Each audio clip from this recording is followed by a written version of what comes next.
Tiga kesalahan konten kreator pemula saat membuat tagar atau hashtag. Kesalahan yang nomor 3, ini adalah kesalahan yang sering banget dilakukan oleh pemula sehingga menyebabkan akunnya itu tuh susah banget untuk berkembang. Bahkan followers yang mereka dapatkan berkurang loh teman-teman. Nah, jadi buat teman-teman yang masih belum paham nih bagaimana cara penggunaan tagar yang benar, simak video ini sampai akhir ya. Jangan di skip-skip biar tidak gagal paham.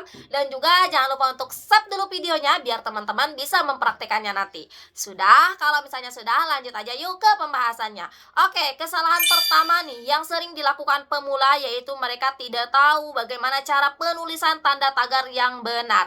Oke, penulisan tanda tagar yang benar itu tuh ketika tulisannya sudah berwarna biru. Kalau misalnya belum berwarna biru, maka itu menjadi tulisan biasa aja. Nah, di sini aku kasih tutorial cara menulis tanda tagar ya. Simak video selanjutnya. Oke, untuk contoh penulisan tanda tagar biar berwarna biru seperti ini ya teman-teman. Kalau misalnya di bagian ini kalian tidak ada tagar atau mentionnya, maka kalian tinggal cari aja ya di bagian ini tanda tagarnya. Nih, seperti ini. Ini tanda tagar kan ya, hashtag. Kita boleh tulis misalnya konten aku tentang edukasi. Nah, seperti ini. Ini ada saran 15 juta postingan tentang edukasi. Maka kita boleh pakai tanda tagar yang ini. Kalau misalnya udah, kita kasih spasi teman-teman. Nih, yang ini spasi ya, spasi. Terus kita cari lagi tanda tagar seperti ini. Terus di sini kita bisa pakai tanda tagar seperti tutorial. Nah, seperti ini ya. Ini ada 12 juta postingan. Rekomendasi lagi nih, kita pakai yang ini boleh. Terus kasih spasi lagi. Ingat pokoknya ya, tanda tagar, tulisan, kasih spasi. Lalu nanti tanda tagar lagi. Itu ya caranya nanti ketika udah diposting ini tuh bakalan berwarna biru. Contoh lagi, misalnya tips ya. Nah, seperti ini. Ini ada tuh 54 juta postingan. Kasih tanda ini. Selain dari itu, kita juga bisa ya teman-teman, selain menggunakan tanda tagar di bagian ini, kalian juga boleh menggunakan tagar yang ini teman-teman. Tulis aja nih, klik aja yang ini. Setelah ini, klik ini. Nah, kalau yang ini bakalan langsung ada spasinya. Contoh konten teman-teman hiburan. Nah, seperti ini. Itu kan ada, klik aja yang ini, terus klik lagi yang ini. Tuh, kalau misalnya pakai yang ini berarti tidak perlu kasih spasi lagi. Seperti itu ya. Konten kalian contoh masakan.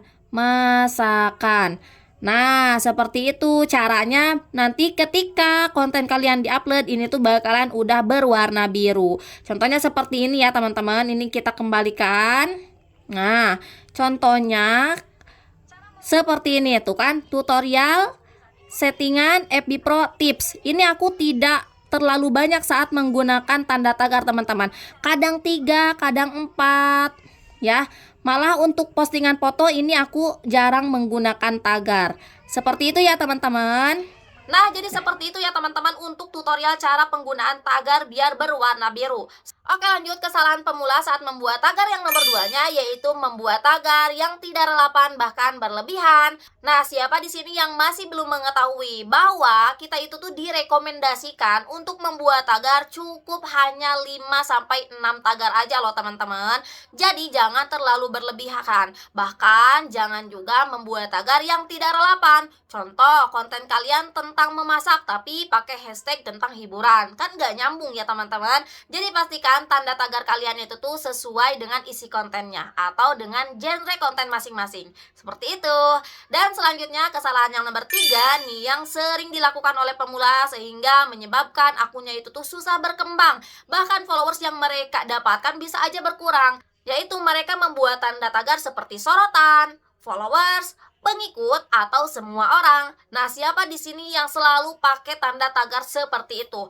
Mulai sekarang, aku saranin stop ya. Jangan lagi memakai tanda tagar seperti itu. Karena ketika kita membuat konten, terus kita pakai tanda tagar tersebut, contohnya tanda tagar pengikut, maka semua orang yang udah mengikuti kita, itu tuh bakalan dikasih notifikasi bahwa kita membuat postingan tersebut.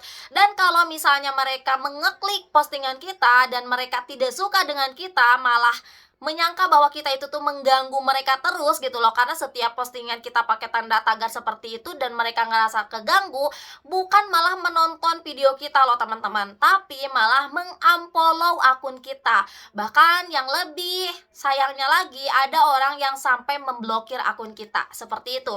Jadi saran dari aku, hindari penggunaan seperti itu, karena itu bukannya mau menaikkan akun kita, malah jadi menurunkan akun kita. Seperti itu ya teman-teman, semoga informasi ini bermanfaat, dan sekiranya video ini bermanfaat buat orang lain, boleh teman-teman share biar tidak banyak orang yang salah lagi saat menggunakan tagar.